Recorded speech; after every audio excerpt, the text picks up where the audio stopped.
the sun is rising, spreading its light on the bed, shining all that same old spot that's been empty for some time. It's been a while since she left us, and somehow I'm soldiering on.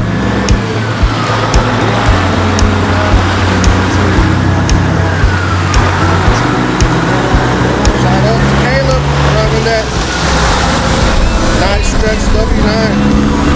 Safe travels, my friend.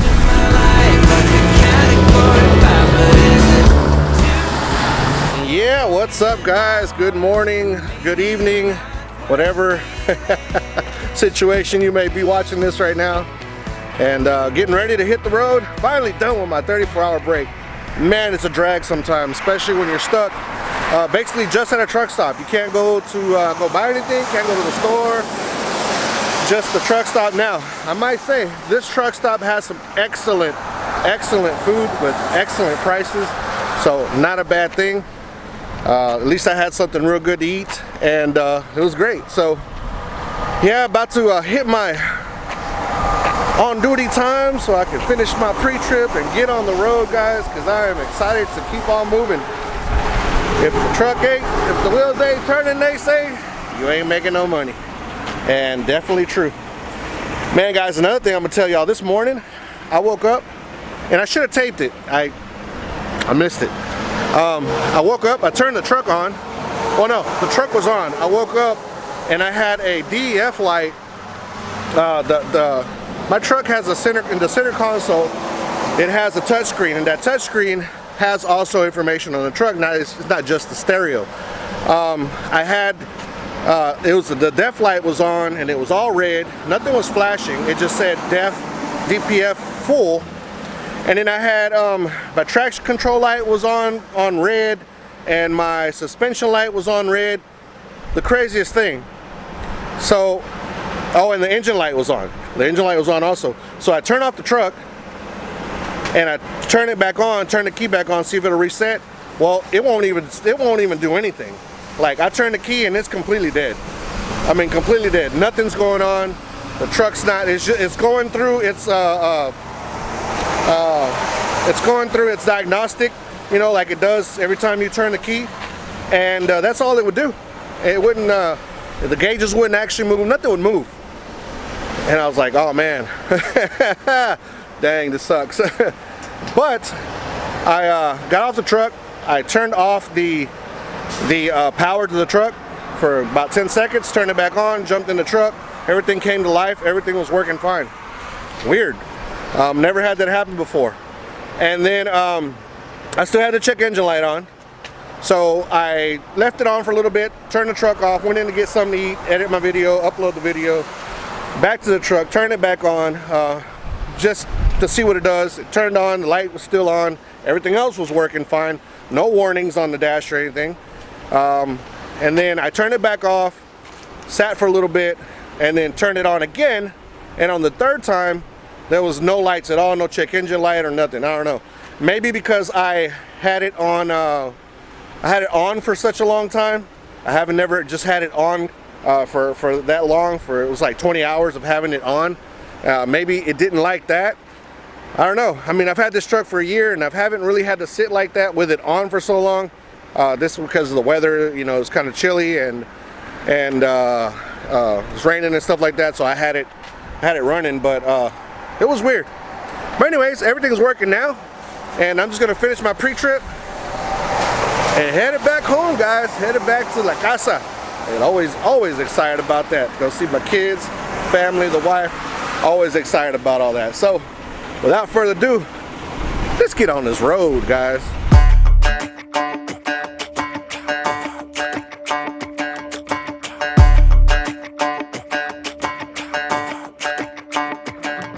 Walking home late at night, maybe 2:30.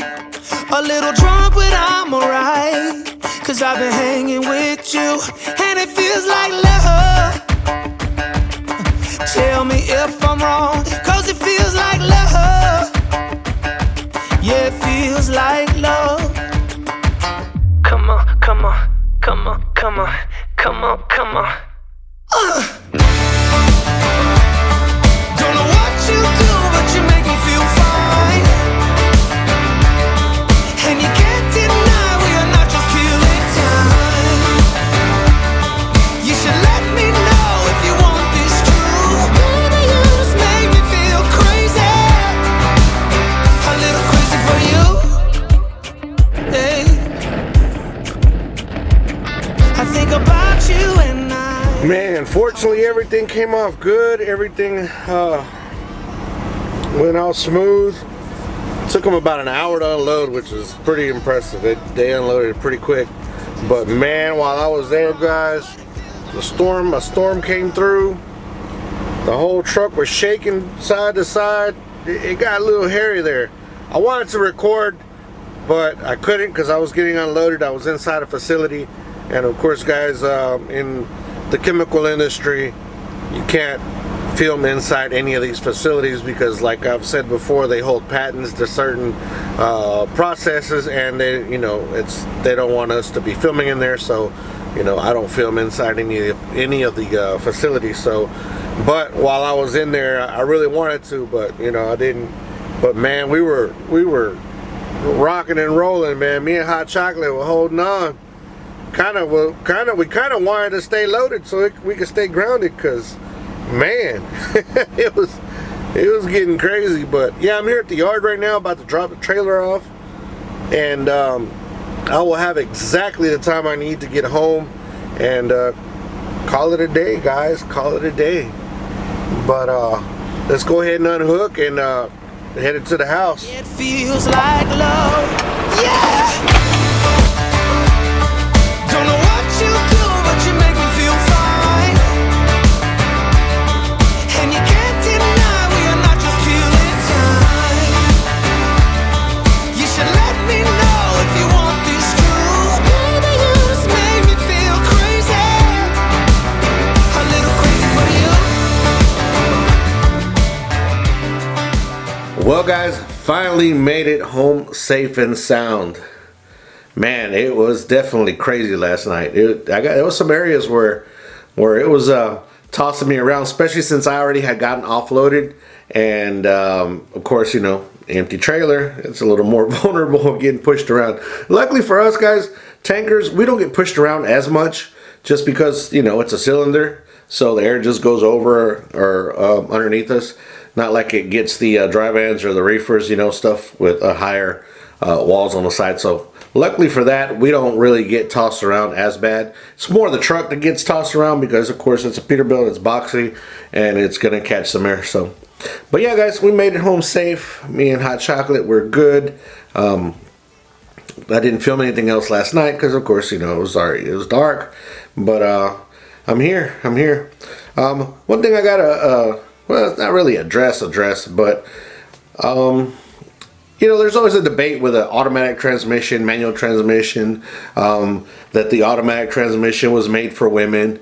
I know I'm going to get a little bit of how would I say it? Y'all going to talk a little bit of mess about this, which is totally fine. You it's part of opening the conversation and being able to talk about all the differences and between differences in opinion and between the old school driver and the newer drivers, and and all in between, right? Some people kind of say that the automatic transmission was built for women. I don't personally think that. I mostly think that they have become more popular because of companies that don't want to spend money on repairing transmissions. Often because they have, new drivers that keep tearing up the transmissions. So for them, it's cheaper just to get automatic transmissions. Plus, the automatics have gone so far from, I drove one in the early 2000s, which it still had a clutch, but it was a Freightliner. It still had a clutch, but then afterwards, once you took off, it would handle like an automatic. The newer automatics, I drove a Mack for about a week because when I was hauling crude oil, my Mack was down. So I drove a Mack that was fully automatic, and that was a night and day. The the difference on the trucks. But I mean, like I said, guys, it's always subject to opinion on the drivers. If they're, you know, hardcore a certain thing, you're not going to change anybody's mind. But that to say that it's that they were built for women, that is just, to me, totally, I think it's not true. And because I mean, I know 2 particular women that I used to work with when I worked at Martin Transport, and Don and Tiffany. Shout out to Don and Tiffany if y'all watch my vlogs. Those 2 ladies would run circles around most men that were out there running crude oil. They would actually sleep out on the leases, or, you know, out by the tanks, and they would get as many loads as they could. I mean, they were just hustlers, and they ran hard, and they weren't scared of anything. I mean, we were out there in thunderstorms, and they were out there doing their thing. That nothing really slowed them down. So just to go to that, to go there, you know, it's kind of, you know, it's kind of in my opinion, you know, not correct. The demographics are changing. There's more women out here. Hey, I don't know about you guys, but I was tired of seeing just men. I'm just saying. But yeah, there's you know, and a lot of times some people, you know, when they think about certain women, they think about that, you know, she might be a little more looking like a guy or whatever.